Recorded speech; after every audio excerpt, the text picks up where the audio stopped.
ಸ್ನೇಹಿತರೆ, ಈಗ ಶ್ರಾವಣ ಮಾಸದ 5ನೇ ಶುಕ್ರವಾರದ ಬಗ್ಗೆ ತಿಳಿಸ್ಕೊಡ್ತೇನಂತ. ಯಾಕಂದರೆ ಬಹಳಷ್ಟು ಅಪರೂಪ, ಇದನ್ನು ಭಾಗ್ಯವನ್ನು ತಂದು ಕೊಡುವಂಥ 5ನೇ ಶುಕ್ರವಾರ ಅಂತಲೇ ಹೇಳ್ತೇವೆ. ಹೆಚ್ಚಾಗಿ ನಮಗೆ 4 ಶುಕ್ರವಾರ ಬರ್ತದೆ. ಶ್ರಾವಣ ಮಾಸದಲ್ಲಿ 4 ಶುಕ್ರವಾರ ಬಂದಿರ್ತದೆ. ಎಷ್ಟೋ ವರ್ಷಕ್ಕೊಮ್ಮೆ 5 ಶುಕ್ರವಾರ ಭಾಗ್ಯವನ್ನು ಕೊಡಲಿಕ್ಕಾಗಿ ಮಹಾಲಕ್ಷ್ಮಿ ಈ ಶುಕ್ರವಾರ ಬರ್ತಾಳೆ. ಅದಕ್ಕಾಗಿ ಪ್ರತಿಯೊಬ್ಬರು ಪೂಜೆಯನ್ನು ಮಾಡಿರಿ. ಸರಳವಾಗಿ ಫೋಟೋ ಇಟ್ಟಾದರೂ ಪೂಜೆಯನ್ನು ಮಾಡಿರಿ. ನಿಮ್ಗೆ ಹೇಳ್ಕೊಡ್ತೇನಂತ. ಮೊದಲು ಸಮಯವನ್ನು ಹೇಳ್ತೀನಿ, ಯಾಕಂದರೆ ಆ ದಿನ ನಮಗೆ ಅಮಾವಾಸ್ಯೆ ಕಾಲು ಹಾಕ್ಲಿಕ್ಕತ್ತದ. ಅದಕ್ಕಾಗಿ ಏನೇನು ವಿಶೇಷತೆ ಅದ ಪೂರ್ಣ ವಿವರವಾಗಿ ತಿಳಿಸ್ಕೊಡ್ತೀನಂತ. ಆ ರೀತಿ ಪೂಜೆಯನ್ನು ಮಾಡಿರಿ. ಶುಕ್ರವಾರ ದಿವಸ ನಮಗೆ ಅಮಾವಾಸ್ಯೆ ತಿಥಿ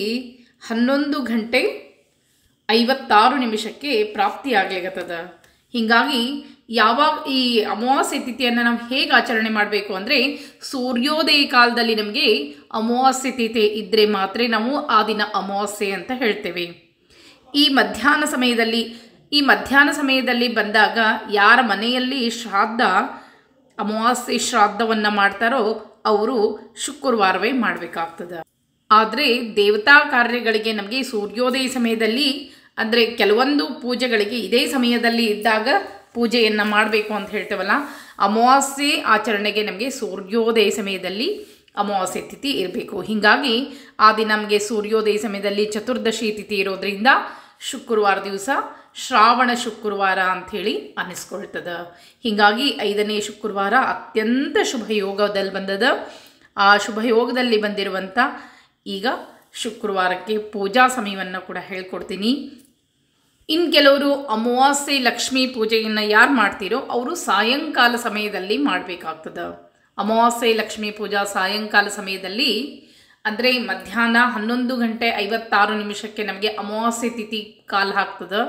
ಅಮಾವಾಸ್ಯೆ ತಿಥಿ ಮಧ್ಯಾಹ್ನ ಹೊತ್ತಿನಲ್ಲಿ ಕಾಲು ಹಾಕಿದಾಗ, ಮಧ್ಯಾಹ್ನ ಹೊತ್ತಿನಲ್ಲಿ ನಾವು ಹೆಚ್ಚಾಗಿ ಲಕ್ಷ್ಮೀ ಪೂಜೆಯನ್ನು ಮಾಡೋರು ತಂಪು ಹೊತ್ತಿನಲ್ಲಿ ಮಾಡಿದರೆ ಶ್ರೇಷ್ಠ ಅಂತ ಹೇಳ್ತೀವಿ. ಬ್ರಾಹ್ಮಿ ಮುಹೂರ್ತ ಆಗಿರ್ಬೋದು, 10-11 ಗಂಟೆ ಒಳಗೆ ಮಾಡೋದು ಶ್ರೇಷ್ಠ. ಈ ಮಧ್ಯಾಹ್ನ ಹೊತ್ತಲ್ಲಿ ಮಾಡೋದಿಲ್ಲ. ಮತ್ತು ಸಾಯಂಕಾಲ ಸಮಯದಲ್ಲಿ ನೀವು ಸೂರ್ಯ ಅಸ್ತ ಆಗುವ ಸಮಯದಲ್ಲಿ ಲಕ್ಷ್ಮೀ ಪೂಜೆಯನ್ನು ಮಾಡ್ಬೋದು. ಅಂದರೆ ತಂಪು ಹೊತ್ತಿನಲ್ಲಿ ಮಾಡಿದರೆ ಸಂಪತ್ತು ಸಿಗ್ತದೆ ಅಂಥೇಳಿ ಅದಕ್ಕಾಗಿ ನಾವು ಬೇಗನೆ ಲಕ್ಷ್ಮೀ ಪೂಜೆಯನ್ನು ಮಾಡ್ತೇವೆ. ಇನ್ನು ಆ ದಿನದ ವಿಶೇಷ ಏನೇನದು ಅಂತ ಹೇಳ್ಬಿಡ್ತೀನಿ.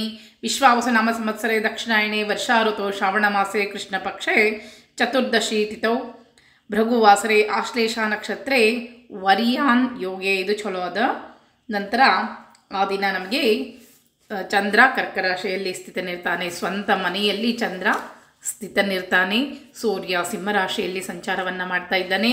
ಆ ದಿನ ವಿಶೇಷವಾಗಿ ಸೂರ್ಯೋದಯ ಬೆಳಗ್ಗೆ 6:09 ಸೂರ್ಯಾಸ್ತ 6:49 ಸೂರ್ಯ ಅಸ್ತ. ಈ ಸಮಯದಲ್ಲಿ ನಾವೀಗ ಇವೆಲ್ಲವನ್ನು ಲೆಕ್ಕ ಹಾಕಿದಾಗ ಯಾವ ಸಮಯದಲ್ಲಿ ಪೂಜೆ ಅತ್ಯಂತ ಶ್ರೇಷ್ಠ ಅನ್ನಿಸ್ಕೊಳ್ತದೆ. ಈ ಕೆಲವರು ಆಫೀಸ್ಗೆ ಹೋಗ್ತೀರಿ, ಬೆಳಗ್ಗೆ ಬೇಗ ಮುಹೂರ್ತ ಬೇಕು ಅಂಥೇಳಿ ಅವರಿಗೆ ಬ್ರಾಹ್ಮಿ ಮುಹೂರ್ತವನ್ನು ಕೊಟ್ಬಿಡ್ತೀನಿ. 4:32 5:21 ಬ್ರಾಹ್ಮಿ ಮುಹೂರ್ತ ಪ್ರಾಪ್ತಿಯಾಗಲಿರ್ತದೆ. ಯಾರು ಗೌರಿ ಆಹ್ವಾನ ಕೊನೆ ವಾರ ಗೌರಿ ಕೂಡಿಸೋರಿರ್ತೀರಿ ಅವರು ಈ ಸಮಯದಲ್ಲಿ ಗೌರಿಯನ್ನು ಸಹ ಆಹ್ವಾನ ಮಾಡಿಕೊಂಡು ಪೂಜೆಯನ್ನು ಮಾಡ್ಬೋದು. ಇನ್ನು 2ನೇ ಮುಹೂರ್ತ ಬಹಳಷ್ಟು ಒಳ್ಳೆಯದು. 7:08 9:24 ಇದು ಕನ್ಯಾ ಲಗ್ನ ಪ್ರಾಪ್ತಿಯಾಗಲಿರ್ತದೆ. ಕನ್ಯಾ ಲಗ್ನಕ್ಕೆ ಅಧಿಪತಿ ಬುಧ ಅಂತ ಹೇಳ್ತೀವಿ. ಬಹಳ ಸೌಮ್ಯ ಗ್ರಹ ಅಂತ ಹೇಳ್ತೀವಿ. ಈ ಸಮಯ ಅತ್ಯಂತ ಶ್ರೇಷ್ಠ. ಗೌರಿ ಆಹ್ವಾನ ಆಗಿರ್ಬೋದು, ಕಲಶ ಇಟ್ಟು ಪೂಜೆ ಮಾಡೋದಕ್ಕಾಗಿರ್ಬೋದು ಈ ಸಮಯದಲ್ಲಿ ಮಾಡಬಹುದು. ಇನ್ನೂ ಒಂದು ಮುಹೂರ್ತ ಬೆಳಗ್ಗೆ ಅಷ್ಟು ಬೇಗನೆ ಆಗೋದಿಲ್ಲ ಅನ್ನೋರಿಗೆ 9:25 11:40 ತುಲಾ ಲಗ್ನ ಪ್ರಾಪ್ತಿಯಾಗ್ಲಿಕ್ಕತ್ತದ. ಇದು ಕೂಡ ಒಳ್ಳೆಯದು ಅಂತಲೇ ಹೇಳ್ತೀನಿ. ಯಾಕಂದರೆ ಮಧ್ಯದಲ್ಲಿ ರಾಹುಕಾಲ ಬರ್ತದ ಅಂಥೇಳಿ ಕೆಲವರು ಹೇಳ್ಬೋದು. ರಾಹುಕಾಲ ಮಧ್ಯದಲ್ಲಿ ಬಂದರೆ ದೋಷ ಇಲ್ಲ. ನಾವು ಆರಂಭ ಏನು ಮಾಡಿರ್ತೀವಿ 9:25 ಮಾಡ್ತೀವಿ. ಮಧ್ಯದಲ್ಲಿ 10:40 ಈ ರೀತಿಯಾಗಿ ಪ್ರಾಪ್ತಿಯಾಗ್ತದೆ ರಾಹುಕಾಲ. ಆ ಸಮಯದಲ್ಲಿ ರಾಹುಕಾಲ ಬಂದರೆ ದೋಷ ಇಲ್ಲ. ಅದಕ್ಕಾಗಿ ಈ ಮುಹೂರ್ತನೂ ಬಹಳಷ್ಟು ಒಳ್ಳೆಯದ. ತುಲಾ ಲಗ್ನ ಪ್ರಾಪ್ತಿಯಾಗ್ಲಿಕ್ಕತ್ತದ. ಇನ್ನು ಶುಕ್ರವಾರ ದಿವಸ ಇನ್ನು ಮಧ್ಯಾಹ್ನ ಸಮಯದಲ್ಲಿ ಒಂದು ಲಗ್ನ ಪ್ರಾಪ್ತಿಯಾಗ್ಲಿಕ್ಕದ ಧನು ಲಗ್ನ ಅಂತ ಹೇಳ್ತೀವಿ, ಗುರು ಅಧಿಪತಿ ಅಂತ ಹೇಳ್ತೀವಿ. ಅದು ಕೂಡ ಬಹಳಷ್ಟು ಒಳ್ಳೆಯದ. ಮಧ್ಯಾಹ್ನ 1:58 4 ಗಂಟೆವರೆಗೆ ದೊಡ್ಡ ಸಮಯ ಅದ ಧನು ಲಗ್ನ, ಅಂದರೆ ಗುರು ಅಧಿಪತಿ ಇರುವಂತಹ ಧನು ಲಗ್ನ. ಇದು ಕೂಡ ಶುಭ ಅದ. ಮಧ್ಯಾಹ್ನ ಹೊತ್ತಿನಲ್ಲಿ ಅಂದರೆ ದೇವರು ಶಾಂತವಾಗಿ ಮಧ್ಯಾಹ್ನ ಸಮಯದಲ್ಲಿ ಧ್ಯಾನದಲ್ಲಿ ಇರುವಂಥ ಸಮಯ ಅಂತ ಹೇಳ್ತೀವಿ. ಕೆಲವರಿಗೆ ಆಫೀಸಿಗೆ ಹೋಗ್ತೀರಿ ಆಗೋದಿಲ್ಲ ಅಂತೀರಿ, ಅಂಥವರು ಈ ಸಮಯವನ್ನು ಉಪಯೋಗಿಸ್ಕೊಂಡು ಮಾಡ್ಬೋದು. ಇನ್ನು ಗೋಧೂಳಿ ಮುಹೂರ್ತ, ಸಾಯಂಕಾಲ ಸಮಯದ ಮುಹೂರ್ತ ಅಂತ ಹೇಳ್ತೀವಿ. ಸಾಯಂಕಾಲ ಸಮಯದಲ್ಲಿ ಮಹಾಲಕ್ಷ್ಮಿ ಪೂಜೆಯನ್ನು, ಅಮಾವಾಸ್ಯೆ ಪೂಜೆಯೂ ಆಗ್ತದೆ, ಈ ಶುಕ್ರವಾರ ಪೂಜೆಯೂ ಆಗ್ತದೆ. ಆ ರೀತಿಯಾಗಿ ಪೂಜೆಯನ್ನು ಮಾಡೋರಿಗೆ ವಿಶೇಷವಾಗಿ ಮುಹೂರ್ತ ಅದ ಕೊಟ್ಬಿಡ್ತೀನಿ. 5:15 ರಾತ್ರಿ 8:20 ಇದು ಕೂಡ ಅತ್ಯಂತ ಶುಭನೇ ಅಂತ ಹೇಳ್ತೀನಿ. ಮೀನ ಲಗ್ನ, ಗುರು ಅಧಿಪತಿ. ಈ ಸಮಯದಲ್ಲಿ ಬೆಳಗ್ಗೆಯಿಂದ ಉಪವಾಸವನ್ನು, ಹಾಲು ಹಣ್ಣು ತೆಗೆದುಕೊಂಡು ಸಾಯಂಕಾಲ ಸಮಯದಲ್ಲಿ ಒಂದು ಕಡೆ ಅಮಾವಾಸ್ಯೆ ಪೂಜೆನೂ ಆಗ್ತದೆ, ಈ ಶುಕ್ರವಾರ ಪೂಜೆನೂ ಆಗ್ತದೆ. ಈ ರೀತಿಯಾಗಿ ಸಹ ನೀವು ಪೂಜೆಯನ್ನು ಮಾಡ್ಬೋದು ಮಹಾಲಕ್ಷ್ಮಿ ಪೂಜೆಗೆ.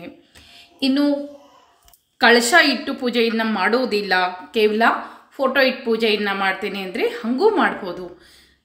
ಏನೇ ಆಗಲಿ ಶ್ರಾವಣದಲ್ಲಿ ಬರುವಂಥ 5ನೇ ಶುಕ್ರವಾರ ಭಾಗ್ಯವನ್ನು ತಂದು ಕೊಟ್ಟದ್ದು. ಆ ದಿನ ಯಾರೂ ತಪ್ಪಿಸ್ಲಿಕ್ಕೆ ಹೋಗಬೇಡ್ರಿ, ಪೂಜೆಯನ್ನು ಮಾಡಿರಿ.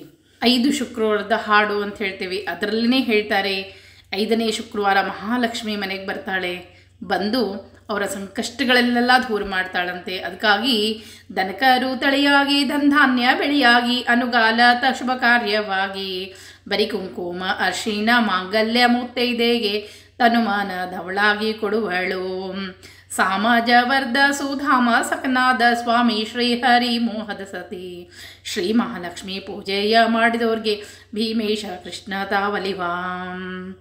ಮಂಗಳ ಜೈವೆನ್ನಿ ಮಂಗಳ ಶುಭವೆನ್ನಿ ಮಂಗಳಾಂಗನೆ ಮಹಾಲಕ್ಷ್ಮಿ. ಕಂಗಳು ತೆರೆದು ಕಟಾಕ್ಷದಿ ನೋಡಲು ಹಿಂಗೋದು ಸಕಲ ದಾರಿದ್ರ್ಯ.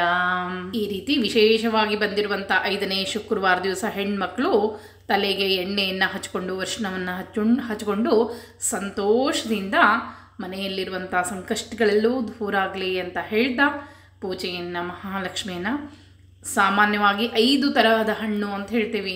5 ತರಹದ ಹಣ್ಣು ಆಗಲಿಲ್ಲ ಅಂತಂದರೆ ಒಂದೇ ತರಹದ 5 ಹಣ್ಣುಗಳನ್ನ ಕೂಡ ಆಕೆಗೆ ಉಡಿ ತುಂಬೋದು. ಉಡಿ ತುಂಬ್ರಿ, ಸೀರೆನೇ ಉಡಿ ತುಂಬಬೇಕಂತ ಎಲ್ಲೂ ಇಲ್ಲ. ಮಹಾಲಕ್ಷ್ಮಿಗೆ ಕೇವಲ ಮುಷ್ಟಿ ಅಕ್ಕಿ, ಅಡಿಕೆ ಬೆಟ್ಟ, 1 ರೂಪಾಯಿನೋ 2 ರೂಪಾಯಿನೋ ಅಂದರೆ ದಕ್ಷಿಣೆ ಸಾಕ್ಷಾತ್ ಮಹಾಲಕ್ಷ್ಮಿ ರೂಪ. ಅದಕ್ಕಾಗಿ ದಕ್ಷಿಣೆ ಇಲ್ಲದೆ ಉಡಿದನ್ನು ತುಂಬಬಾರದು.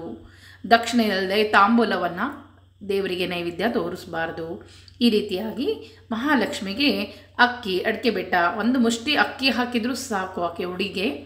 ಅದನ್ನೇ ಆಕೆ ನೀವು 1 ಮುಷ್ಟಿಯನ್ನು ಹಾಕಿದರೆ 1 ಚೀಲ ಅಕ್ಕಿಯನ್ನು ಕೊಡುವಂಥ ಯೋಗ್ಯತೆ ನಿಮಗೆ ಕೊಡ್ತಾಳೆ.